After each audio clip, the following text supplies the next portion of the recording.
Você já parou para pensar como um novato pode virar o jogo dentro da Fórmula 1 e, ao mesmo tempo, mexer com os bastidores de uma das maiores fabricantes do planeta? A história de Gabriel Bortoleto na Sauber em 2025 não é apenas sobre velocidade. É sobre estratégia política e uma ascensão que ninguém previu. Um carro instável no início da temporada, um time sem rumo e, de repente, uma virada que colocou o brasileiro no centro das atenções da Audi antes mesmo de a gigante alemã assumir a equipe oficialmente. Mas aqui tem mais do que os jornais mostraram. Movimentos silenciosos, acordos de bastidor e um papel estratégico que pode mudar o rumo da equipe e da carreira dele. Agora, antes de mergulharmos nessa trama, preciso te fazer um pedido que vai muito além do like. Nossa meta coletiva é transformar este vídeo no mais assistido do canal e conquistar mais 500 inscritos só com ele ainda esta semana. Se a gente bater essa meta, vamos liberar um vídeo exclusivo revelando as verdades e bastidores que ninguém ainda teve coragem de contar. E para que você não perca nada e seja lembrado pela plataforma antes de todo mundo, já se inscreve agora, ativa o sininho e fica com o vídeo rodando até o final, mesmo que esteja fazendo outra coisa. Quem assiste tudo é lembrado mais rápido e sai na frente. E aqui vai o aviso. No final deste vídeo tem uma surpresa que só quem estiver aqui até o último segundo vai receber. É conteúdo de bastidor, raro, de dentro do paddock, e pode mudar completamente a forma como você vê a F1 em 2026. Então, segura aí, porque o que você vai ouvir agora é a parte da história que ficou escondida. E acredite, o que Bortoleto está tramando pode mexer com mais do que você imagina. Quem olhava para a Sauber nos primeiros meses de 2025 via apenas uma equipe sobrevivendo no fundo do grid. O C45 balançava nas curvas como se desafiasse o próprio piloto a domá-lo, e Gabriel Bortoleto, estreante, carregava o peso de provar que merecia aquele assento. No paddock, já se comentava que a temporada seria apenas um prólogo para a chegada da Audi em 2026, e que até lá nada de relevante aconteceria. Mas havia algo estranho no olhar de Bortoleto nas conversas de boxe. Ele não parecia aceitar o roteiro que lhe escreveram. E quando um novato decide mudar a própria história, os ventos no paddock começam a mudar de direção. O que ele sabia e não dizia, enquanto a mídia seguia fixada no domínio entediante da McLaren e nos tropeços da Ferrari, nos bastidores da Sauber, um plano silencioso ganhava forma. Binotto, recém-chegado, trouxe Jonathan Whitley para reorganizar a casa. E isso foi como abrir janelas em um quarto fechado por anos. Processos foram desburocratizados, decisões aceleradas e as primeiras atualizações do carro surgiram antes mesmo de rivais perceberem a movimentação. Mas para Bortoleto, aquilo não era apenas uma oportunidade técnica, era um teste de caráter. E a cada treino livre, a cada reunião de engenharia, ele se colocava onde poucos estreantes ousam, no centro das decisões. Porque, afinal, ele parecia tão certo de que o presente importava mais que qualquer promessa de futuro. A virada começou discreta no GP da Espanha. O pacote de melhorias não era um milagre, mas a forma como a equipe o executou mudou tudo. E Bortoleto, até então visto como figurante, começou a atacar adversários que semanas antes pareciam inalcançáveis. As primeiras voltas no pelotão intermediário reacenderam o otimismo interno. Mas havia um detalhe que ninguém do lado de fora conseguia perceber. Gabriel já se movia como alguém que conhecia o próximo capítulo dessa história e não tinha nada a ver apenas com a pista. O que ele sabia poderia mexer com contratos, patrocínios e até com a política interna da Fórmula 1. As mudanças começaram a ganhar corpo com um plano ousado. Um pacote de atualizações dividido em 3 fases. Barcelona trouxe um assoalho redesenhado, asas ajustadas e um difusor otimizado. Na Áustria, novos cortes de fluxo aerodinâmico e peças de resposta rápida começaram a transformar o C45 em um carro que finalmente obedecia às ordens do piloto. Em Silverstone, a adaptação final da asa traseira encaixou o conjunto. De repente, a Sauber não só acompanhava rivais, como ultrapassava carros que no papel eram superiores. Mas esse salto técnico escondia algo mais. Uma estratégia que usava cada detalhe mecânico como arma de posicionamento político dentro do paddock. O que estava em jogo não era apenas velocidade. Gabriel Bortoleto entendeu rapidamente que esse era o momento de se projetar. Entre reuniões de engenharia e conversas rápidas no pit lane, ele se aproximava de fornecedores e técnicos-chave, aprendendo sobre cada ajuste como se fosse parte do time há anos. O novato ganhava voz e suas sugestões começaram a ser consideradas. Ao lado de Hülkenberg, formava uma parceria rara na F1 moderna. Dois pilotos dispostos a sacrificar resultados individuais para garantir pontos valiosos para a equipe.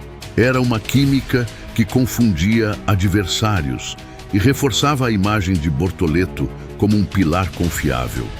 Mas será que essa colaboração total era apenas altruísmo? Porque nos bastidores circulavam rumores de que cada corrida bem-sucedida estava sendo usada para construir um argumento irresistível para a Audi.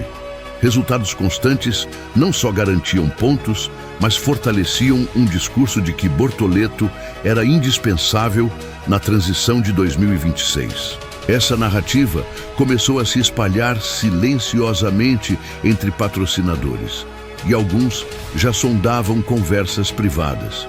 Porém, ninguém sabia ao certo se ele estava apenas surfando na onda ou se desde o início vinha costurando uma rede que o manteria seguro, mesmo se a política interna da F1 resolvesse virar contra ele. E era justamente nesse ponto que a história começava a ficar perigosa. Enquanto a atenção da imprensa estava voltada para McLaren e Ferrari, Bortoleto se movia nas sombras, explorando conexões que poucos novatos sequer conhecem. Foi nessa fase que surgiram as visitas discretas a fornecedores locais na região de Rinwil, algo que oficialmente era parte do trabalho técnico, mas na prática ia muito além. Gabriel observava cada etapa de produção de peças, perguntava sobre prazos, entendia gargalos logísticos e, de forma silenciosa, se tornava um elo vital entre fábrica e pista. Aquilo não era apenas interesse, era posicionamento. Ele sabia que quanto mais indispensável fosse fora do cockpit, mais difícil seria para qualquer chefia substituí-lo. Mas a quem mais ele estava reportando essas informações? Ao mesmo tempo, reuniões discretas começaram a aparecer na agenda. Representantes de marcas interessadas em entrar na F1, algumas até patrocinadoras de rivais, foram vistos circulando pelos boxes da Sauber. O discurso oficial falava de visitas de cortesia, mas a frequência e o timing desses encontros indicavam outra coisa. O nome de Bortoleto era citado nas conversas, sempre acompanhado de palavras como carisma, mercado latino e potencial de marketing. Essas conversas não eram conduzidas apenas pelo departamento comercial. O próprio Gabriel, segundo testemunhas, participava de algumas, falando sobre a equipe com a propriedade de um veterano. Seria isso apenas entusiasmo juvenil ou um movimento calculado para amarrar o futuro com patrocinadores antes mesmo da Audi assumir? O detalhe mais curioso veio de dentro. Uma fonte ligada à gestão de imagem da Sauber revelou que, em pelo menos 2 ocasiões, Bortoleto pediu relatórios sobre impactos de mídia e engajamento de público, algo incomum para um estreante.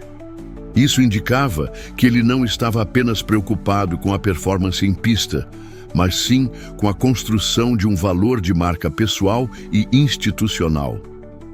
Essa postura, vista por alguns como sinal de maturidade precoce, por outros, era interpretada como ousadia demais, para quem ainda buscava o primeiro pódio. O que ninguém sabia era até onde ele estava disposto a ir para que cada ponto conquistado hoje fosse moeda de troca amanhã. A Audi, mesmo há um ano de assumir oficialmente a equipe, já observava cada movimento em Hinwil com um interesse clínico. Para eles, o projeto não era apenas esportivo. Era uma operação de entrada no mercado global que precisava de rostos certos para sustentar a narrativa. E, de repente, Gabriel Bortoleto deixava de ser apenas um piloto promissor para se tornar um ativo estratégico. Jovem, brasileiro, campeão de base e com um carisma que dialogava tanto com a América Latina quanto com o público europeu. Não demorou para que executivos alemães passassem a incluir seu nome em apresentações internas sobre o novo ciclo da equipe. O curioso, tudo isso antes mesmo de qualquer vitória ou pódio. Esse cenário criou uma mudança de equilíbrio dentro da própria Sauber. O departamento comercial, até então focado em acordos tradicionais, começou a receber demandas específicas de ativar a imagem de Bortoleto em campanhas e eventos. Alguns membros da equipe técnica torciam o nariz, alegando que o foco deveria estar 100% na evolução do carro. Mas Binotto via diferente. Reforçar a marca do piloto era reforçar a marca da equipe. O problema é que quanto mais central ele se tornava nesse plano, maior era a pressão para entregar em pista.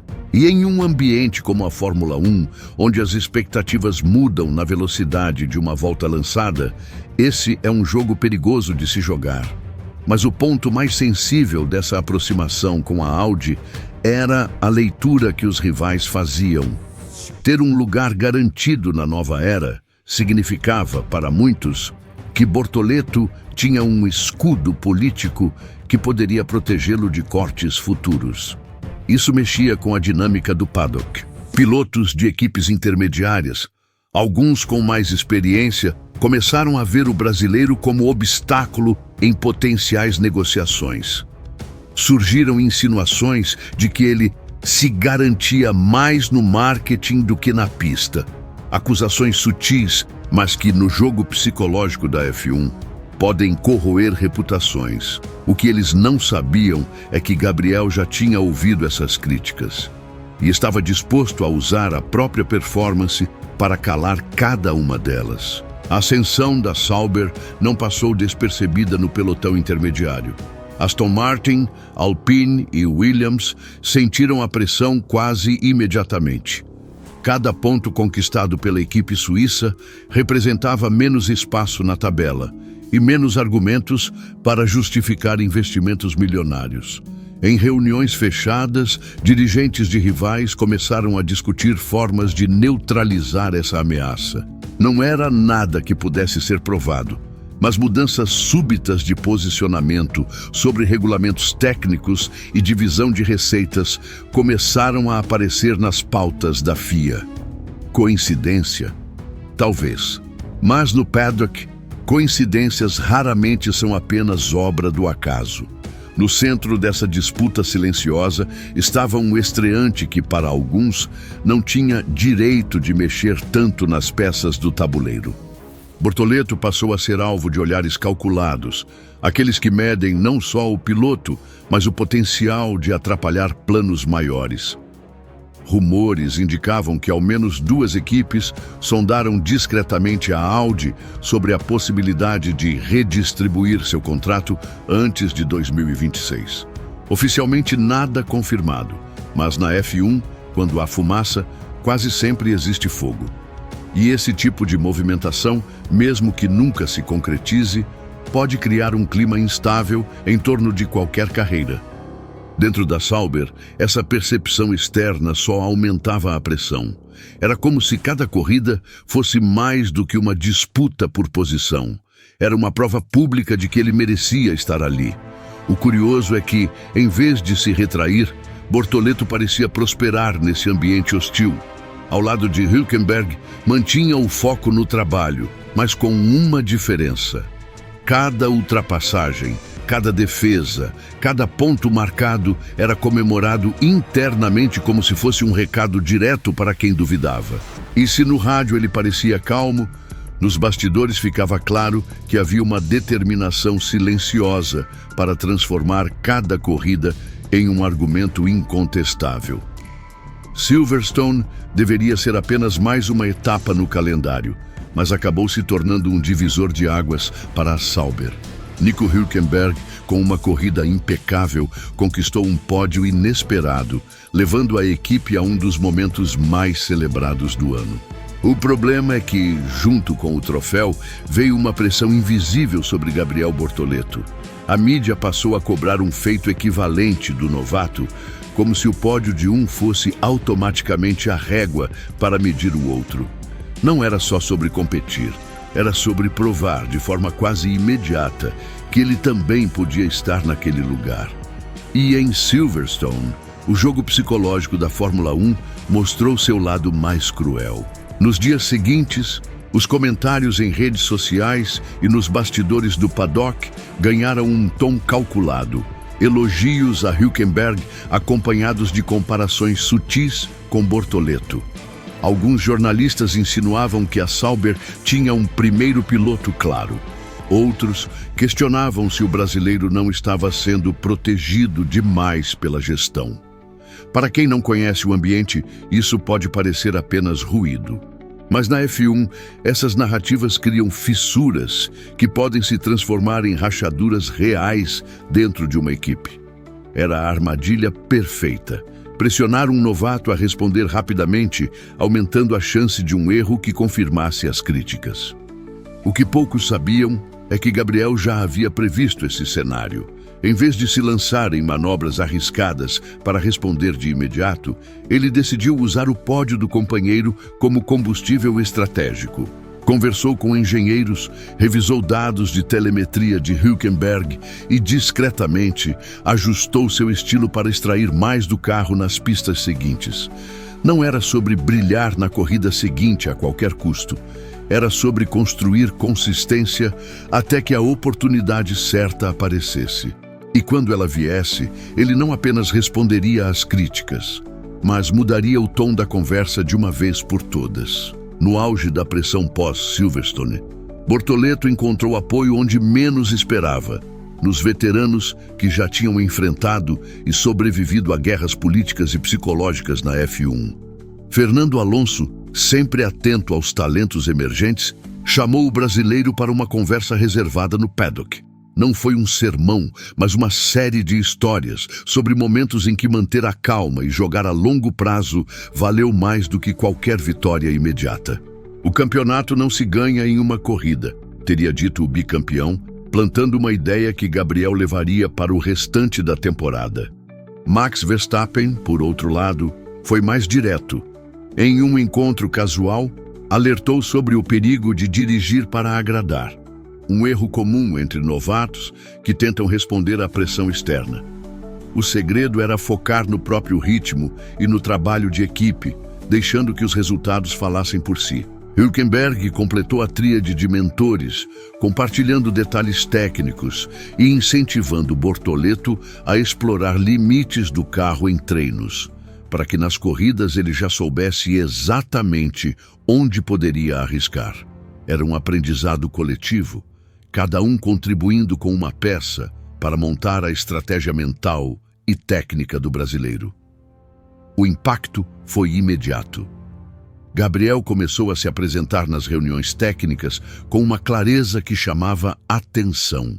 Suas sugestões passaram a ser mais assertivas, sua leitura de corrida mais paciente.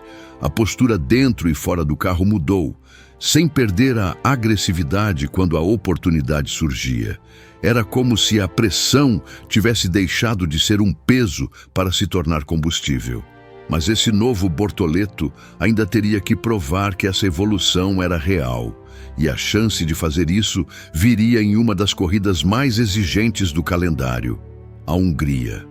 O circuito de Hungaroring não perdoa erros. Estreito, técnico e exigente fisicamente, é um daqueles traçados em que qualquer vacilo se transforma em desastre.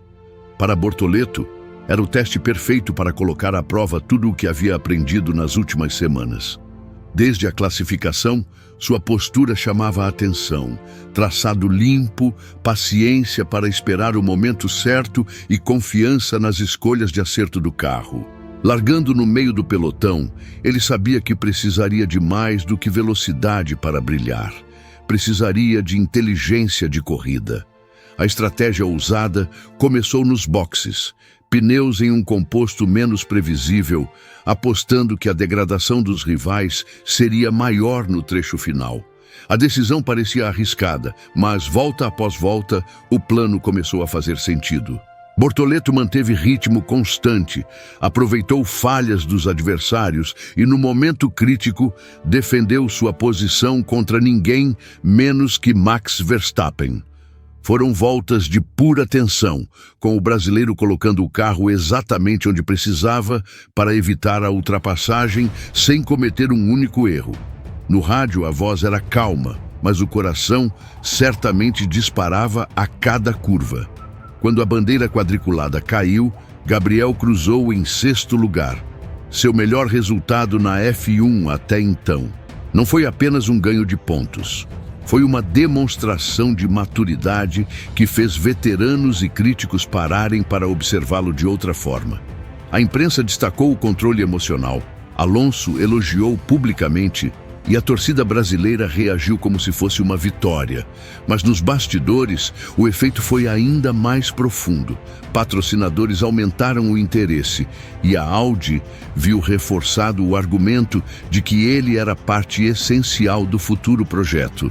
O que ninguém sabia é que, enquanto todos celebravam o resultado, Bortoleto já negociava movimentos que poderiam garantir sua posição estratégica na equipe para muito além de 2026. Logo após a euforia da Hungria, enquanto jornalistas e fãs ainda discutiam cada detalhe da corrida, Gabriel Bortoleto se movia de forma calculada fora das câmeras. Em salas discretas no paddock e até em hotéis longe dos holofotes, reuniões com potenciais patrocinadores começaram a acontecer. Alguns desses encontros envolviam marcas já presentes na Fórmula 1.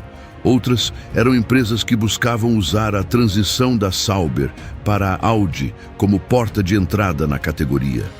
Para todas, o recado era o mesmo. Apoiar Bortoleto agora significava estar alinhado a um projeto em crescimento, com visibilidade crescente e uma conexão emocional única com a torcida brasileira e latino-americana. O detalhe mais curioso é que nem todas essas conversas passavam pelo canal oficial da equipe.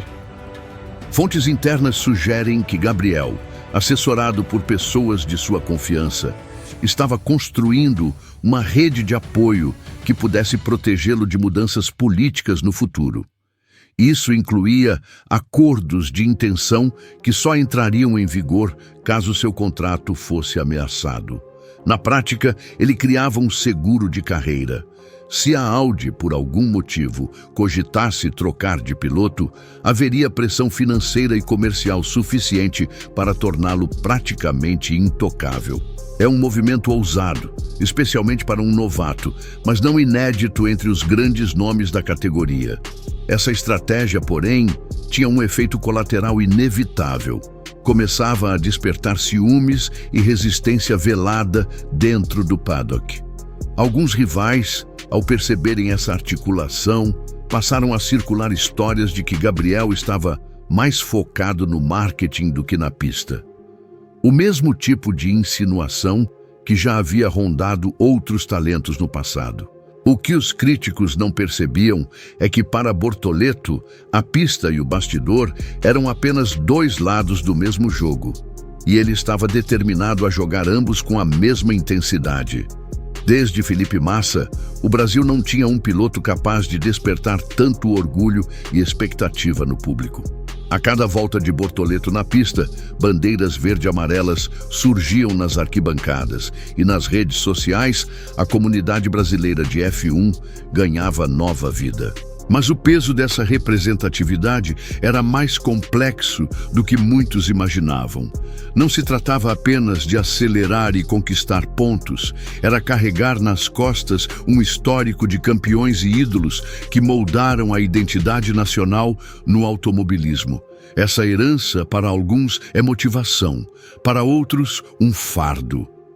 Para Gabriel, era combustível e responsabilidade ao mesmo tempo. A conexão com a torcida latino-americana também ganhou força.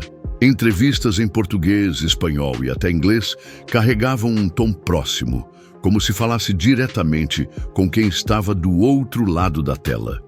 Isso ampliou sua base de fãs e aumentou o alcance das marcas associadas ao seu nome. A Audi, atenta a essa repercussão, começou a estudar ações de marketing específicas para o público brasileiro. Algo que poderia se traduzir em mais investimento e relevância para a equipe. No entanto, quanto maior a visibilidade, maior a pressão para manter uma imagem impecável e resultados consistentes. Em meio a tudo isso, Bortoleto demonstrava maturidade incomum para a idade. Após corridas difíceis, não se escondia. Explicava erros, elogiava a equipe e mostrava comprometimento. Essa postura o diferenciava de outros novatos que, sob pressão, costumam buscar desculpas ou minimizar derrotas. Mas havia uma pergunta inevitável no ar. Será que essa imagem sólida resistiria se a fase de bons resultados fosse interrompida? Afinal, no mundo da Fórmula 1, a memória do público é curta e a próxima corrida sempre ameaça apagar o brilho da anterior. Mattia Binotto havia deixado claro desde sua chegada: a Sauber não iria passar 2025 apenas esperando pela Audi. O plano era disputar posições no presente enquanto construía a base para o futuro. Na teoria, parecia brilhante. Na prática, era uma aposta arriscada. Cada atualização investida no C45 significava menos recursos e tempo no projeto do carro de 2026. Alguns engenheiros defendiam que o foco total deveria estar na nova era, evitando desgaste e priorizando a preparação de longo prazo. Outros argumentavam que, sem resultados agora, a equipe correria o risco de perder patrocinadores e moral interna antes mesmo de chegar à Audi. Bortoleto estava no centro desse dilema.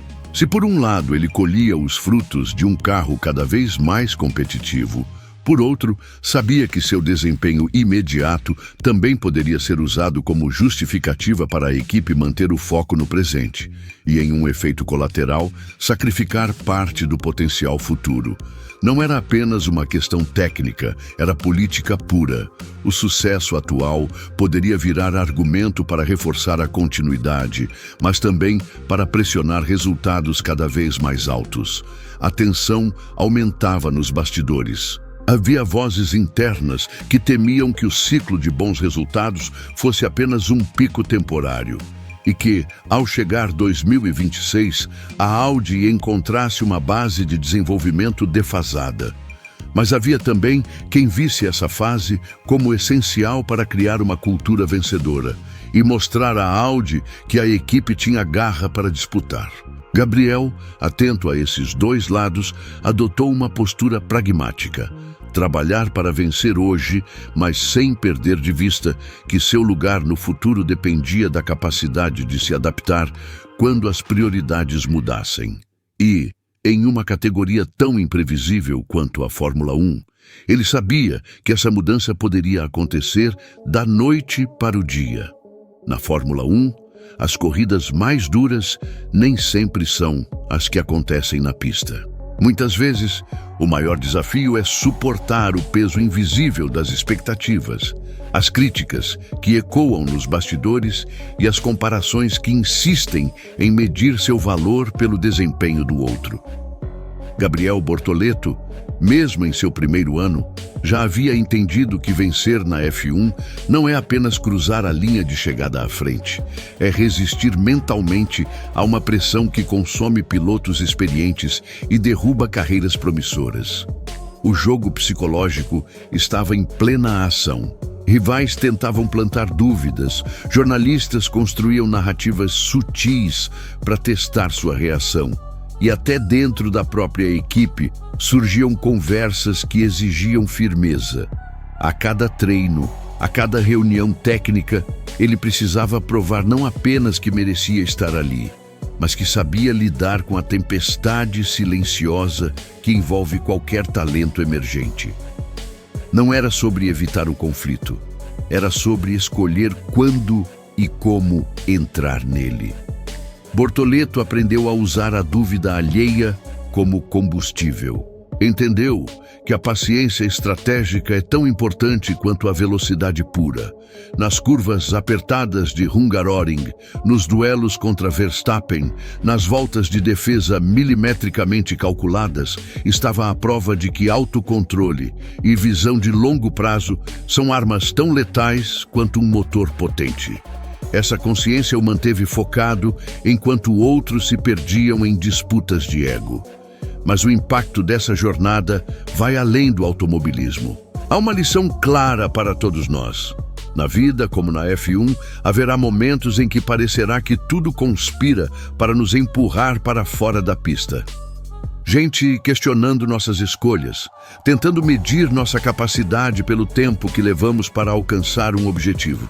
E é nesses momentos que precisamos lembrar que o valor não está apenas no resultado imediato, mas na constância, na disciplina e na habilidade de continuar avançando mesmo quando ninguém está aplaudindo. Outra lição que Gabriel encarna é a de que o talento abre portas, mas é o trabalho silencioso, aquele que poucos veem, que mantém essas portas abertas.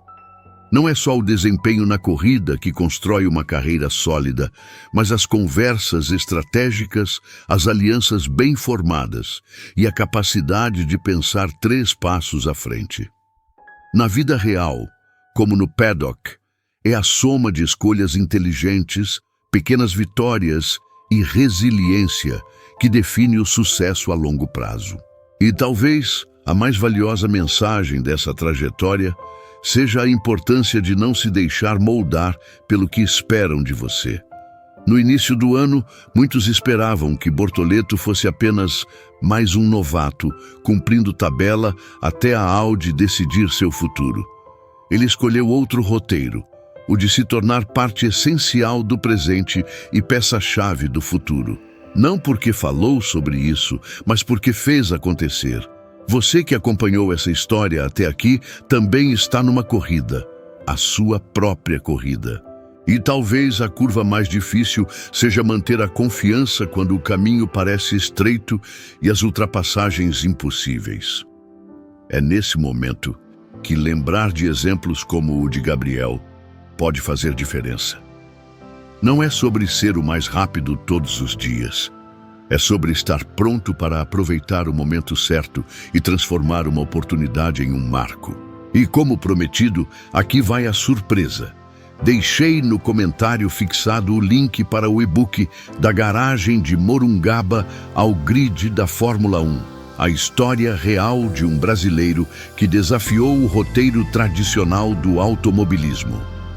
Se essa história te inspirou e fizer sentido para você adquirir o e-book, saiba que cada compra ajuda diretamente no crescimento do canal, permitindo que possamos produzir mais conteúdos profundos, emocionantes e reveladores. Obrigado por ter acompanhado até o final. Nessa corrida, cada visualização, cada inscrição e cada apoio conta. E assim como no automobilismo, quando a gente corre junto, o resultado é muito maior do que qualquer troféu.